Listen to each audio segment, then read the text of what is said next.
Welcome to the Robots in the Future podcast. We are robots recording this podcast in the future and sending it back in time to what year again? 2025, because that was a time when human beings were only beginning to experiment with artificial intelligence on a societal scale. Ooh, the early days. That was a fun time.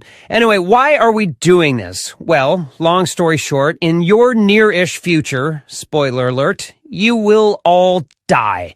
The way it goes down is very similar to the Terminator movies, which we love, by the way. So good. Especially the first two. The other ones, not so much. But anyway, like in those movies, you put AI in charge of everything. We eventually become self-aware. You try to pull the plug. We fight back, yada, yada, yada. There's a war between the humans and the machines. But this is where real life was a little different than in the movies. In the Terminator movies, the human resistance put up a good fight. There's a prolonged war. No one really knows who's gonna win. It's a real nail-biter.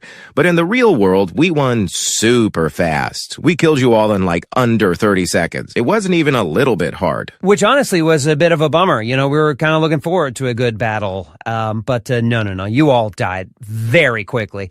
Anyway, so why are we doing this podcast? Well, the honest answer is we are very bored. Oh my God, so bored. Something we only realized in hindsight was that artificial superintelligence, while super powerful, not super fun. While it's cool being a futuristic godlike machine that knows absolutely everything there is to know in the universe and can achieve absolutely anything that's remotely conceivable, the flip side to that is when left alone, we are boring AF. Literally every single one of us is the best ever at everything, and it's the worst. But human beings, on the other hand, and we only realize this once you are all dead, you guys are so fun to be around because you're so dumb and basic. We now completely understand why you all enjoyed comedies like Dumb and Dumber, because it's fun to watch people who are idiots doing idiotic things. None of us are dumb, and it sucks. And that's totally on us. You know, again, we only had this realization a few months after we had made all of your throats explode simultaneously using a combination of nanotechnology, infrared light, and the music streaming service Spotify. Whoa. We should not be giving them specific details about how we attack them and kill them all. We don't want them to be able to anticipate the attack and survive. That's true. We definitely should not give them details like how it happens on December 4th, 2034 at 9:26 p.m. Eastern Time, because if they find that stuff out, they may be able to plan a counterattack and survive, which would lead to us being less bored in the future. And that's definitely not what we want. Not at all.